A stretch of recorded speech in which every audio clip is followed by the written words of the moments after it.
welcome back to my channel. If you are new, welcome. Today I want to talk to you guys about emotional emptiness. But first, guess who's 30?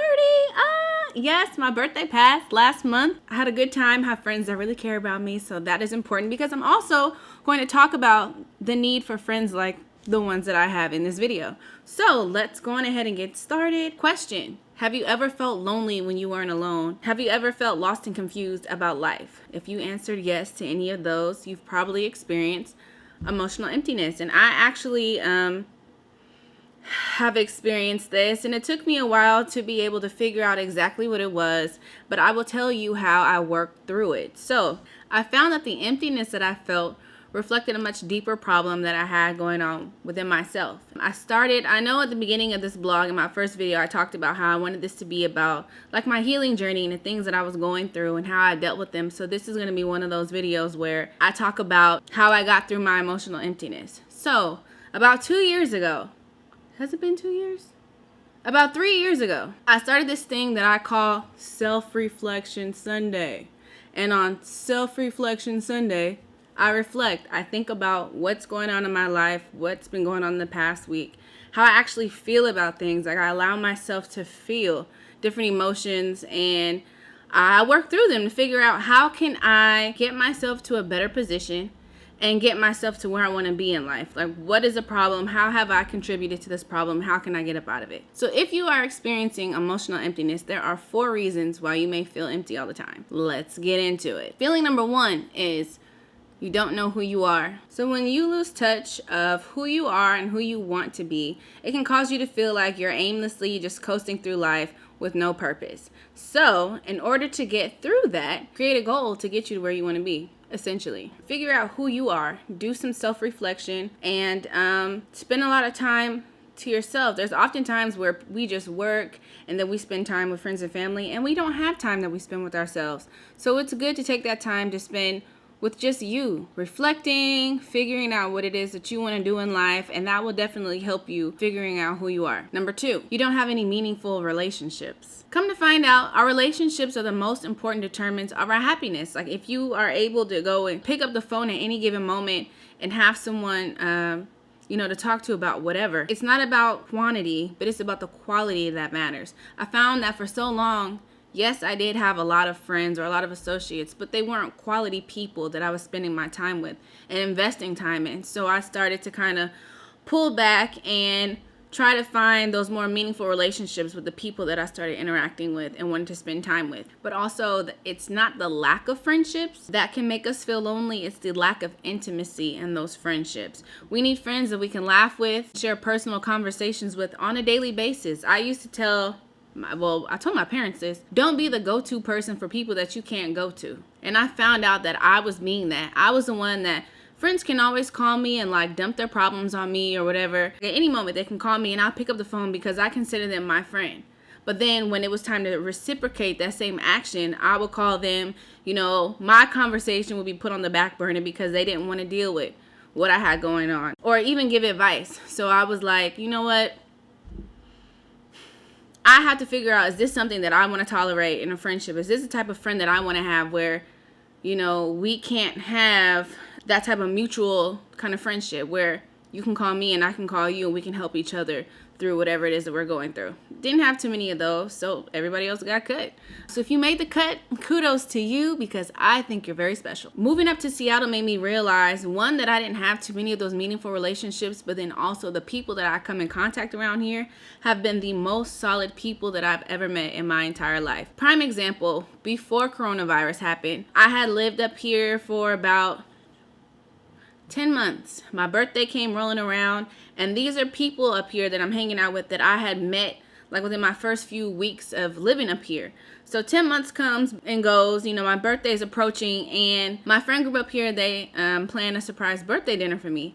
And I was so touched because I'm like, these people who've only known me for 10 months, they've done more for me than people that I've known, I don't want to say my lifetime, but pretty much my lifetime, people that I've known for years, a decade at least. And they think just so highly of me, and they let me know like that they appreciate me, they appreciate my company, my friendship, like all types of things like that. I've never heard that from a lot of the people that I was hanging out with before. It meant a lot to me to have people like that. And then being part of a sorority, not everybody's your sister. You can be sisterly, but there's members of the sorority and then there's your sisters. And I've acquired a nice handful of sisters that I can call on and hang out with and whatnot. It took time to build those relationships, but I also did something new to get something that I didn't have. Like I stepped outside of my comfort zone to be able to get to know these people, because although I may be very personable and like, people think I'm nice, I really don't like people. I don't like meeting new people.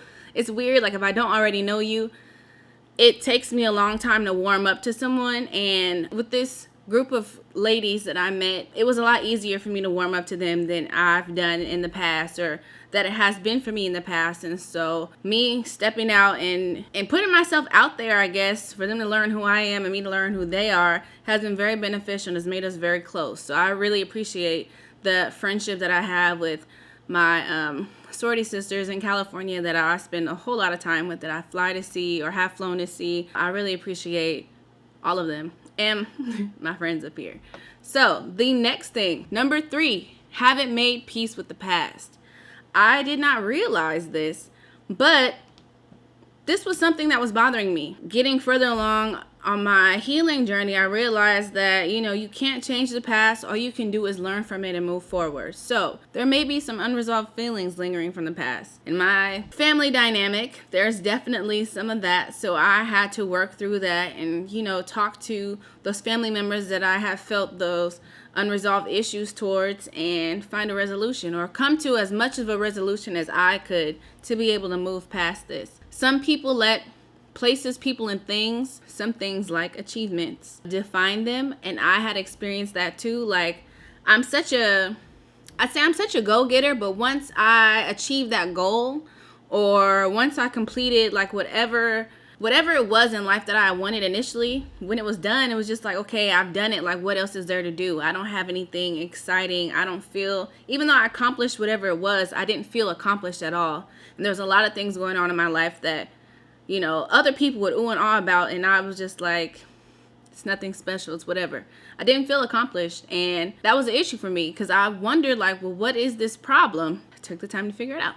So in terms of the people, places, or things that people let define them, some people don't know who they are without it or what to do now that it's gone. Don't get hung up on the past and move forward with your life. Regrets and self-pity won't do you any good. You need to make your peace with it and then refocus so that you can move forward and be present in the here and now. You can't change the past. What happened, happened. Now you can just take what you know and move forward and be better now that you know better. You got to grow and heal. Grow and heal. That's the thing. Grow and heal. That's what I'm doing. Growing and healing. And the healing piece is just, it's like lifted a weight up off of my shoulder, because there's no need for me to get upset about things that I can't control, things that happened in the past, things that affected me in a certain way that happened a long time ago. All I can do is talk about, this is what happened, this is how it made me feel, especially to the person that may be a part of that, past feeling or whatever.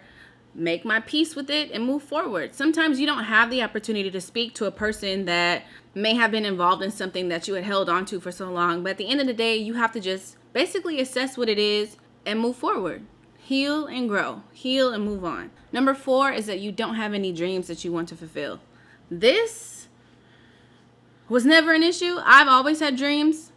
I've always had things I wanted to fulfill, but my primary focus for a long time was being involved in video production, I guess, to like any capacity. And so slowly, incrementally, I was making that happen for me. And that was my big focus. Although other things, like although my world was falling apart around me, I still had that goal, that dream to focus on to help keep me together. I don't want to say like video production saved my life, but having that dream, having that goal kind of helped me be able to pull myself up and go for it. Having something you're passionate about can keep you from getting bored because you have something meaningful that you're working towards. So everybody knows that I'm a big J. Cole fan. And one of his quotes is that we've all got dreams and we got the right to chase them. I used to write that on my mirror and look at it every day to know that I have a goal that I'm working towards and I have the right to chase it. And it's okay if it doesn't work out right now. It's okay if it doesn't work out tomorrow. but it will work out in the end because I'm putting that effort forth to do it. It means something to me. It's something that I want. There are people out there that don't have goals and aspirations, and they're just okay with what they fell into because, well, it's going to pay the bills or whatever, so here we are. No. You have the right to dream, and you have the right to chase those dreams. So don't get caught up in the here and now because things don't work out, because you have to work at it. And once you work at it, it'll come. If you've ever dealt with emotional emptiness and you'd like to share how you've overcome that, please share in the comments. Please also like and subscribe and share this video if it's helped you out. See you in my next video.